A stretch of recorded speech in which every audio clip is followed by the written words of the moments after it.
Welcome to the Freebirth podcast, a supportive space for people who are learning, exploring, and celebrating their autonomous choices in childbirth.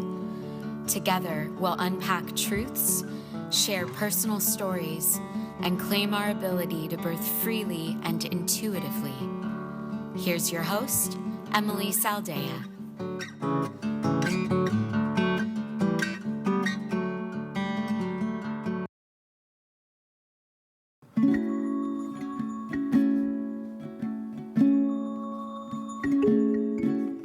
Lots of different ways to interact with Freebirth Society and our work in the world. We have our flagship course, The Complete Guide to Freebirth, which is an incredible online course jam-packed with everything we think one would want to know to feel confident to birth in their power. We also recently released a companion course full of meditations, sacred rituals, and journaling prompts to support in releasing fear and tuning in to your ancient womb wisdom. We, of course, have our private membership if you're looking for a community of like-minded, radical, and wild women, and you can apply for that on our website. We offer personalized, one-on-one transformational coaching with a focus on learning the tools to move out of victim consciousness and into self-responsibility, which is, quite frankly, freedom. And it's worth mentioning that if you've been drooling over our Mother Lovin' Retreat in Dominican Republic this coming February, we do have a few spots left open, and you should totally come join us in a magical week in paradise. Find out more about all of this on our website, freebirthsociety.com.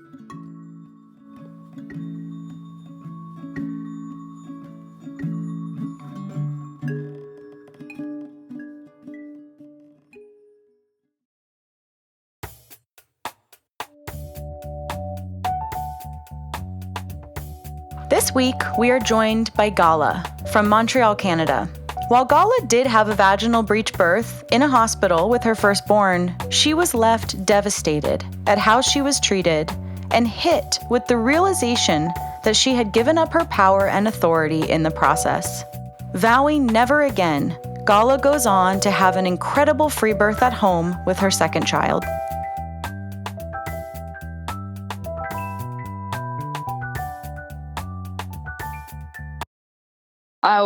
I think it was my first pregnancy, actually, not before. I got pregnant with Pat in 2012. It was kind of a surprise. I was dating a first boyfriend from Argentina. I was in Montreal and I dated him like for 2 months and got pregnant. And then I was in Brazil. I was supposed to go for a 4-month trip. And actually, I realized I was pregnant. I went back to Montreal, like my comfort zone. He was not with me. I mean, we were dating and we did for 2 years, but at that point I was only with my family, my sister. And that was Pacha, my first pregnancy. That's where my motherhood begins. I could say I was fearless somehow because I didn't have a lot of questions about how I was going to give birth, but I felt that I had to go to the doctor anyway, like the mainstream way of doing it. So I kind of found a doctor. I wanted midwives, but here it's hard to get like the official ones. And I went into the waiting list. Finally, I got the midwife later on when I was in West Canada doing like fruit picking. And I was very happy to have that. I went back to Montreal late 35 weeks, kind of. I met the midwife. Felt good, better than like the hospital setting, but still whatever. I mean, I didn't feel never that I needed someone else. I was well on my own, and with my sister, actually, she was like my doula the whole time. I read a book, Give Birth. We will give birth with pleasure. Pariremos con placer. And it's a great book. I will love to translate it one day. It gave me a lot of great images of my uterus and how it was so powerful. And when it became a little bit, I was going to give birth at home. That was the plan. And everything looked perfect, as it usually does until like the last weeks when Pacha was breech. And for me, breech, first of all, was like, what's that? Then, okay. It didn't feel like a problem for me, but it was a whole catastrophe for the world. Yeah.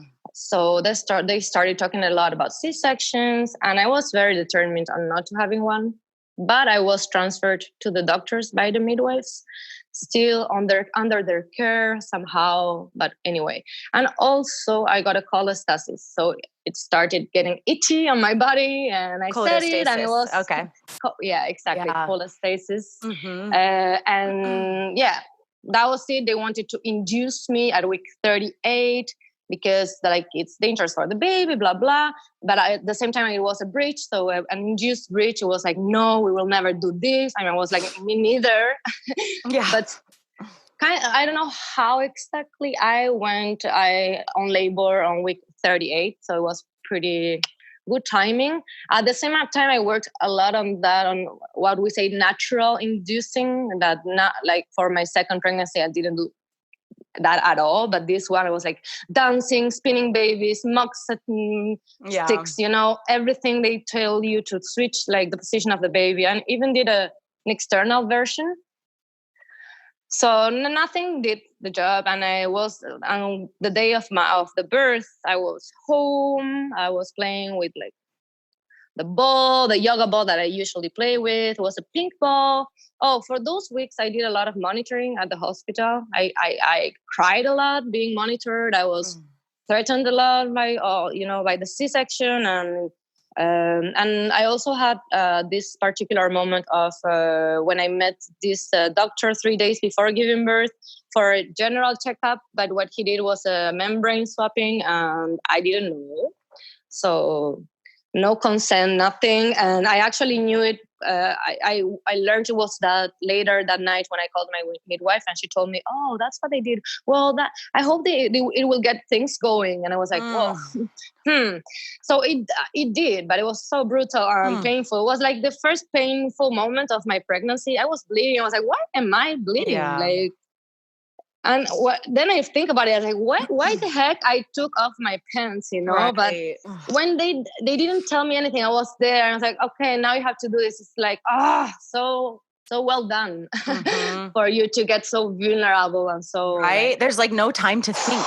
No, consent is no, it doesn't work for sure. So not even there. I was not even in labor, and it didn't work.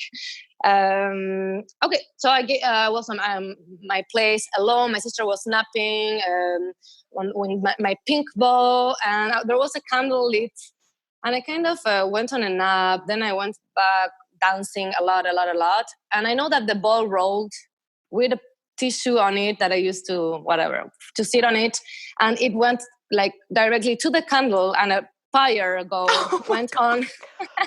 What? And the ball explode. Whoa! The pink ball explode, and like maybe 2 minutes afterwards, I was like pouring water on the fire. Oh my God. It was symbolic, like really, like an image of the pink ball of the whole pregnancy went on fire, and I broke my waters at that point. Of course you did. Oh my God. So yeah, I broke waters. I kept on dancing, but I was like my legs felt all crumbling, and I went to tell my sister. I have a clarifying question. So, okay, so you're at home going into spontaneous labor, but you are planning to transfer to the hospital at some point, and have they agreed to let you have a trial of labor with a vaginal breech, or like what's the plan in your mind? Oh yeah. Sorry. That was the plan. Yeah, I actually called the plan was for me to go to the hospital with a midwife. So I called the midwife after I didn't want her neither to know. So like 2 hours later at 9 p.m. to tell her the waters broke. That was the first fear moment. She asked me if they were stained. And of course they were a little bit not stained, really, like not thick and nothing, but there was meconium because it was breech. So anyway, totally normal. But yeah, I know she brought fear in at that point. And I went to the hospital at midnight with the father of Pacha and my sister. And she met us there. That's it. They agreed to go on a trial, as you say. When maybe I can go on if you want with the story, but yeah, we got to the hospital. I was very much in labor. Like my legs were shaking. I was having fun. I was feeling very nice, very high. Actually, that's the way I can explain it. Totally on another world, and felt protected. I went to the hospital and still was able to keep that bubble. Nice. So that was nice. But when I got there, they were like, "Oh man, you brought waters like 6 hours ahead, and I don't think you're in labor because you're laughing and all so calm, you know." And you're not allowed to enjoy this. No, you're not allowed at all. And I was like, okay, I think I'm fucking in labor, but whatever. Of course, to try it, they put their hands into me, and it was like a vaginal check, and it was 5 centimeters. So they're like, oh, oops, yeah, maybe you are in labor, so we will shut up. I was led in kind of a dark room. I could be in all fours, but I was still like hooked like to the monitors, and with an IV too, just in case. Before the trial, what they did say was like, depending on what's the obgyn that night, maybe they will force an epidural on you because it's a breech, and we don't want you to do a general blah blah blah, a general anesthesia. So we might force an epidural on you. I was like, okay, I don't want that. That night they didn't, so I didn't take an epidural. It was perfect that way. It was maybe 4 hours. Oh, at a point, a nurse came in. I was in all fours, and she was, "You're laughing right now, but in a few moments you won't be laughing anymore." God. Yeah, that was a comment I got. Whoa. Ew! Ouch! Yeah, That's such a like, you're like predatory, creepy. Ugh. Okay. Also, like the obgyn, I liked her. I'm happy I got her, and also the one that did my vaginal exam. She was kind of an angel look girl, and I liked her. So I feel I was blessed that night by God to send me those people. The obgyn, I do remember she came in. She left the lights off and said, "Who is laboring?" Because my sister was also in all fours. That's cute. She just told me, "I'm not gonna force any epidural on you. You look like you have everything under control. Keep on doing that. Bye." So that was nice. And maybe 2 hours later, it was so fast that helped me. Yeah. I mean, they didn't come to see me a lot. You know, it was only twice or 3 times. And at a point, they came. I know I wanted to poo. You know, the lucky moment when you are like, it was transition, but I didn't know that was transition, and so that they touched me at that point again. And I do remember they were, "Oh yeah, it's 10 and it's +2." This was 4 in the morning, and they transferred me to another room, even if I was +2 in all fours. Whoa. My baby, I was like, wow, can this be like even more than this? You know, I was doing it, but it was, oh my God, this is a lot. When is this gonna stop? And it was gonna stop like maybe in a few minutes, but they kind of made me like stop the flow. We went into another room just in case, the operation room, I think, or whatever, a very light full room. 5, 6 people, including the midwife that was sleeping in another room, but came to pick in, of course. And it was all women, except from the father. That was nice, but 6 people. One nurse was cheerleader, kind of, you know, like, "Go girl, you got this." Like, Ugh, God. I love your yeah. Just like, girl, I totally know what you mean. And just the yelling, it's so common. You're done. You were done to do this. You were born to do this. And oh, she's coming so fast. I'm like, what? Well, and she came down breech. They were amazed. They got like maybe the birth of the year, because some of them never saw a breech, and that hospital maybe was the second breech birth in like 4 years. But that night I was very happy and blessed. Kind of. I stayed just for a few hours. I really wanted to go home. I'm not the hospital person. I've already like started like going off pharmaceuticals and stuff like that before. So I wanted to just get out of there. Yeah. And that was it for Pacha. I felt very like, wow, powerful, because I gave birth to a breech baby, and I won the war, you know, against like a C-section or that. That's what I was going to ask you. So this hospital that you got transferred to, how do I say it? It's like, it doesn't sound like they were actively promoting vaginal breech birth. And so how did you avoid a C-section? And how did you get a team of doctors to support something that it doesn't seem like that's their thing? I really feel that what made a difference, it was that the midwives were with me.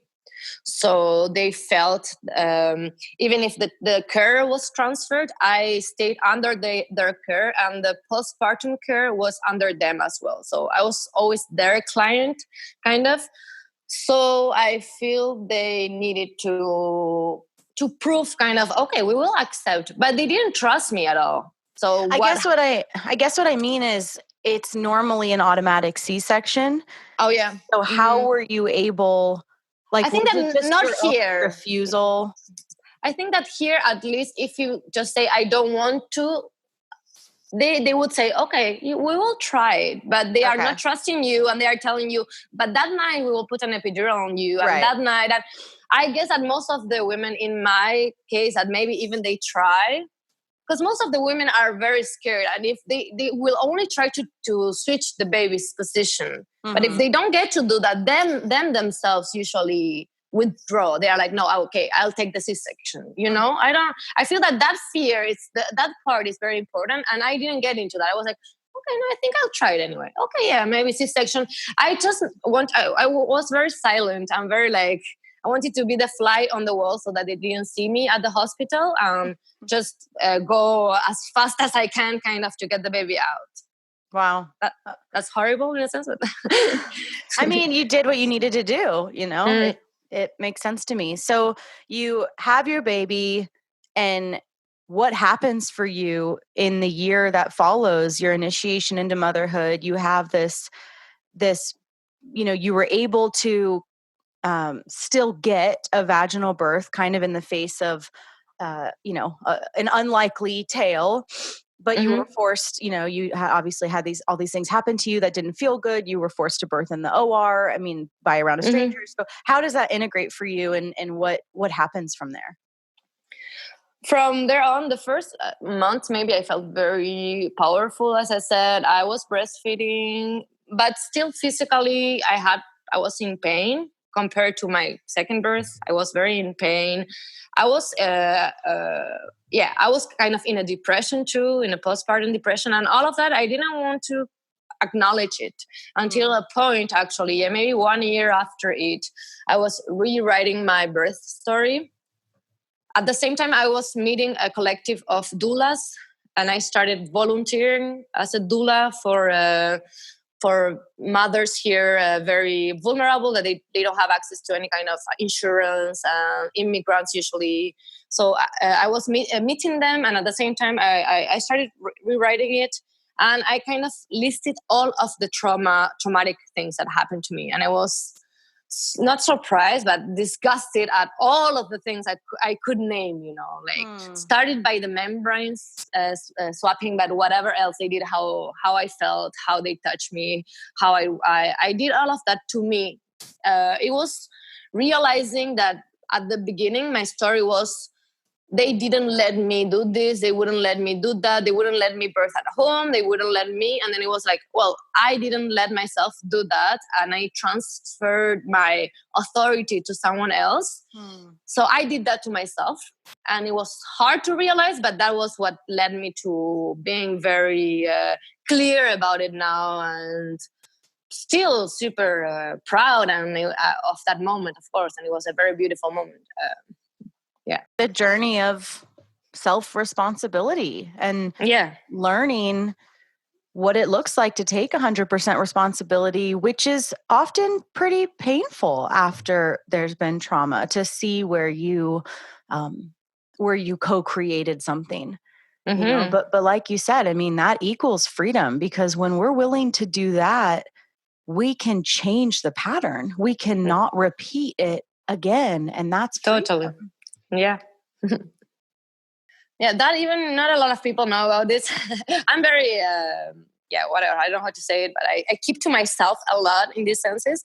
But yeah, I got pregnant again in 2017. So my daughter is 3 years and a half. It's with another man that I'm very in love with, that I know for 10 years, but he was a good friend of mine. And then we started dating and I get pregnant. It was not planned again, kind of, but very desired. And yeah, I didn't want to get any kind of test, not even like the pregnancy test. This time I was like, I'm not getting anything. I'm gonna be as like off grid as much, nothing. So no pregnancy tests. And I knew I was pregnant. It was so clear. I got like the first symptoms, and at a point I'm bleeding. I'm feeling pain on my lower back. My boyfriend, he didn't know about it because it was like very, like maybe 10 days after the first missed period, so it was pretty close to the conception date, whatever. And my sister knew because she was like, you're not bleeding, right? You're pregnant, she I didn't tell her, but she knew. And I started bleeding, and I know I'm miscarrying, kind of. I wanted to say I was not. I was like, no, maybe not. Maybe it's twins. Maybe it's whatever. No. At a point, I went to the pharmacy and I got a pregnancy test just because I wanted to make sure this was not just a second weird period, but I was actually having I hate the word miscarriage. Yeah. Because I carried it very well. But I like the term pregnancy release. Nice. Okay. It was a pregnancy release. Yeah. I gave birth to something, that's for sure. Yeah. So I went to the pharmacy. I picked the test. I went for a nap because I wanted to have a lot of pee, kind of. And then I peed. And at the same time, after a nap, I got a lot of blood came out as well. And this thing, then I put my hand into the toilet and it was a sack with the little baby.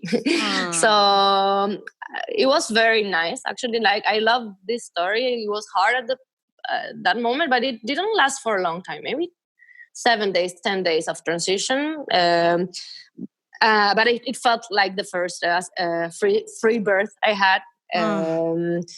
And it was awesome. That was 2017. I buried like 1 year later too, on my backyard. And then I got pregnant again in 2018. Actually, conception was December 2017, maybe. Yeah. 2018, I'm pregnant January of Miko. And then I'm very scared that I might lose it because since it was my last experience, even if I had a first perfect birth, it's always the same. So I know that the first weeks I was very into myself. I did tell my boyfriend faster because the last time he didn't like that. He didn't know before when it happened, whatever. So this time I shared with him before, but we did agree to keep it to ourselves for 3 months almost. So it was very nice. I enjoyed my pregnancy. I was having some fears coming in and out from my other experiences, I think. But I was very... I knew it was going to be a free birth. Maybe in between the two pregnancies, I met a lot of midwives, doulas, people working around this world, and nothing sounded well for me. Like even, the water birth with the blah, blah, and the doula is like, no. I just need a dark place to give birth, alone, covered. No one see me. Yeah. That was actually with Miko. So I didn't get any doctors, any tests. I had a sweet pregnancy. I was working the whole time. I like my job, so I was having fun on that side, enjoying Pacha. I'm homeschooling her, so I spend a lot of time with her. And you want me to tell you about the birth? I'm not sure how to continue. Yeah. Okay. Awesome. So you knew it was going to be a free birth. You had a wild pregnancy. You felt good, and it sounds like it was just a no-brainer for you. It just seems like it was so kind of obvious and you just chose to follow it.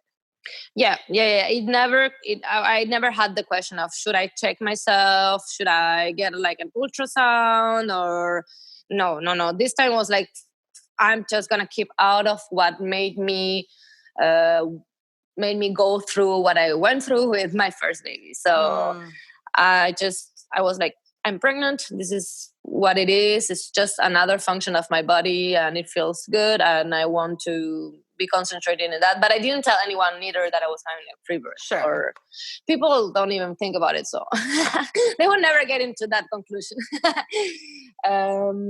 So yeah, with Miko, that the day I had cholestasis again, whatever.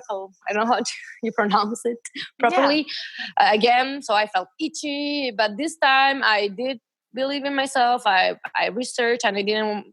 I got a lot of teas, herbs that helped a lot, and that made a huge difference. And I was like, why didn't I do that in the first place?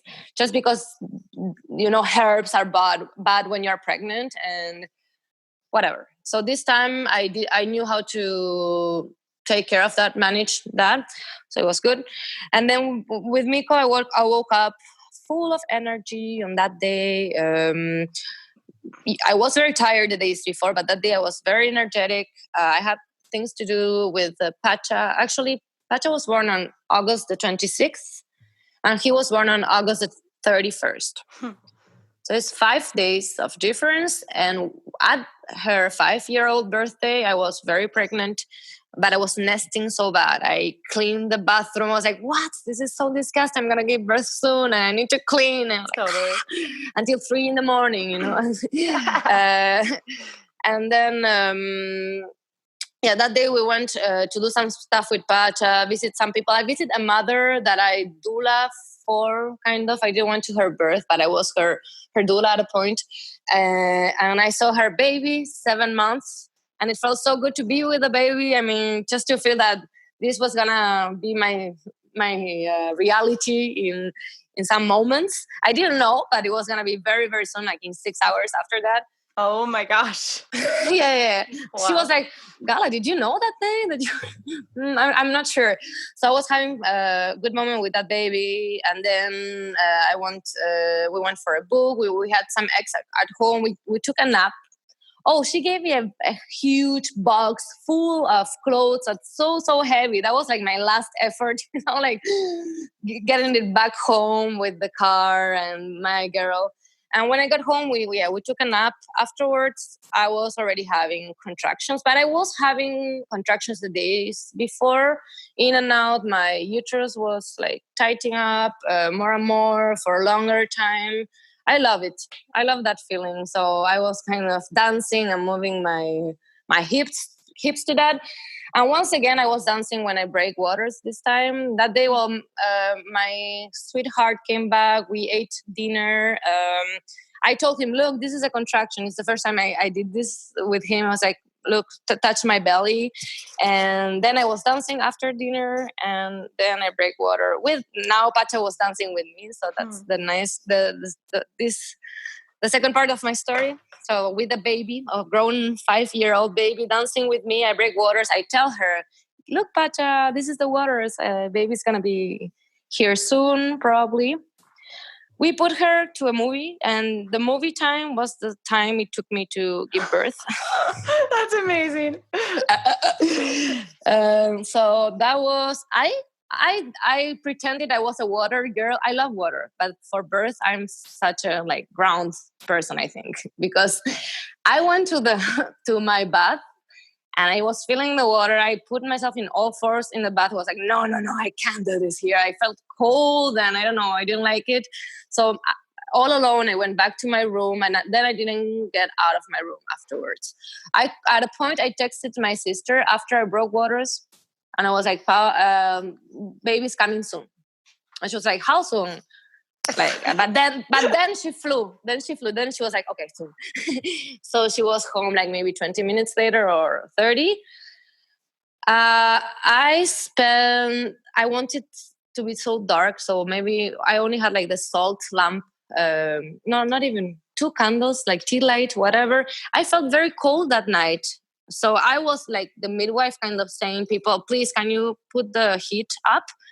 And I think that when I started doing that, I was hitting transition already. Because I felt the need for the place to be hotter, So it was the first time of the year that we put the heat on. If it smelled bad, like, all the dust accumulated there, it was not a good idea. And then I thought maybe I should have like, electrical radiator. Anyway, next time. But yeah, I was covered in a lot of, how do you say, of things. And I was very cold. And I didn't want people to be around or whatever. I was on my own. I was in all fours in my room. At a point, my boyfriend was there. I told him, "Are you nervous? Because I don't want you to be here if you're nervous." I was like, "No, not at all. You look so beautiful. It looks like you're having an orgasm." Actually, I was like, "Okay, I think you're okay. You can be here." yeah, fine, awesome. And then I forgot about him. Kind of. I know my sister also was in and out. It felt very like, whoa, this is hard, not hard, but intense. That was my word. Like, wow, this is so intense. I was surprised it was so intense because this time I didn't want to force anything. I was like, I wish the pregnancy is gonna last like 44 weeks, kind of, because the other time I felt they pushed the date of birth. So this time I didn't want to push anything, not even push, the baby out. So I was like, oh, I think this is going too fast. Yeah. I thought it was going to take like maybe 4 hours. I don't know why I had so many assumptions. The first time from the water breaking until the born was like 8 hours. This time, so I was like, maybe it's 4 hours. Actually, it was like 2 or 1.5. Oh, wow. That is fast. It was faster than what I thought. And that's why when I was hitting the transition, I didn't want to assume I was going through that. I was like, no, this cannot be so intense if I'm not in transition, and I don't want to be in transition. But then I was like, okay, I put my hands inside me. I didn't plan to do that, but it felt like I wanted to do that. And it felt so hard and so nice to feel my baby's head. I was so ready to feel whatever part of his body. Yeah, right. But it was it was very hard. I was like, oh my God, he's right there. It's right there. And that felt good. Also, at a point, I told my sister, oh, I feel like I want to, poo again. But I knew it was transition at that point. And she's like, do whatever, poo, pee, do whatever you want. So at that point, I know I did push a little bit, or felt like let my body be more active, because I was letting go a lot. And it felt like, I want to do something in this ride. Maybe, okay, I know I laughed at the point when I was crowning. I was like, boom. And then the head came out. And it felt so nice. People, it was only my sister and my boyfriend, but they didn't see anything. I was covered on blankets. I felt the head and the 2 ears, in between my legs. I was like, oh, it's really a human. Or it feels like a human. And then the body came out maybe right away afterwards. He cried also right away. So that felt very nice and reassuring. No, nothing. It was awesome. And that was it. But it was a long ride to the placenta too for me this time. The other time was horrible. I got the Pitocin shot. They didn't tell me. That also I learned maybe 4 months afterwards, when I was reading so much about oxytocin and how it was a peak of love between a newborn and a mother, and how they... Anyway, I got the pit shot and I didn't know, and it was horrible. This time, I didn't want to do anything again for the placenta to come out. I think I was too inactive in a sense, because I didn't even pee, and I think that the bladder was blocking it somehow. So maybe it was 3 hours. It felt good. I was just so tired, and I think it could have come out before if I just stood up, So at a point I peed kind of on myself. I just put a towel on my vagina and I peed, and I was like, oh, it feels so good. And then the placenta came out. And that was it. Contractions, the after contractions, were also harder than what I remember or thought. And I was so happy because Pacha came in right when he came out. And I thought she heard, but no, she didn't hear anything. She was like, the movie is over. That's so funny. Yeah. Aw. Wow. What a great story. Thank you. Yeah. It's a nice story. How do you feel like it has changed you? The free birth, you mean, particularly? Yeah. Just the whole evolution, really. Yeah. Yeah, I think that the free birth just confirmed what I was already feeling with my first baby. Even if it was a hospital birth, I felt I had kind of a free birth because I didn't trust anyone there, and I did really feel my body the whole time, and I was able to do it myself at that point. But it was so hard, especially on society, because I wanted to give that power to women and tell them, don't go into the hospital. Even if I did, don't go into the hospital. You can do it yourselves. That's the best thing to do. Like, we don't need anyone, and we are being traumatized, and we are being stolen from such a beautiful moment or a beautiful transition, and it could be such a learning moment in your life, and we are not seeing that. What I was seeing in all the births in the hospital was trauma and rape. So, but when I got my free birth, I think that I don't speak a lot about it, actually. It's so, I think it's only one year ago, so maybe it'll take more time, because I only wait for people to ask about it, and people usually don't. I was talking much more about the other birth, actually. With Pacha, I felt like I escaped war, and I need to tell you about it. And this time it's like, well, war, you choose to live that war. We are all choosing it, like a big majority is choosing that war, and it's horrible how we are hurting ourselves. And so that's, I feel like I spoke so much more about that traumatic birth experience, but I do feel so powerful and clear, and just confirming what's nature and how it's done, how it's it has been created to be done. And I'm so in love with also all of the free birth stories, and I'm so happy I found your community. For sure, that was very late for me. So it would have been nice to meet even that idea, that notion when I was pregnant of Pacha. But anyway, I am so happy to hear that we are being more and more, and this is, maybe we are going to change a lot of things sooner or later. Yeah, I mean, it's happening. And that's what, you're such a good example of somebody who didn't need to have found the podcast or join the membership or see it on, Facebook of someone else doing it, but it lives within us, and this, for us to have normal mother-centered, family-centered home birth where we are undisrupted and loved and seen and witnessed and respected and unmanaged, like, that is within us. We own that right to do so. And I love when I hear women's stories that it just occurred to them and then they did it. Because it really is that simple. It's so cool. Yeah. Oh, thank you so much. Thank you, Emily. I'm so happy. Thanks. That's it for today, everyone. Join us next week for another episode of the Freebirth podcast. Thanks for joining us. And remember, your body, your choice. Lots of love.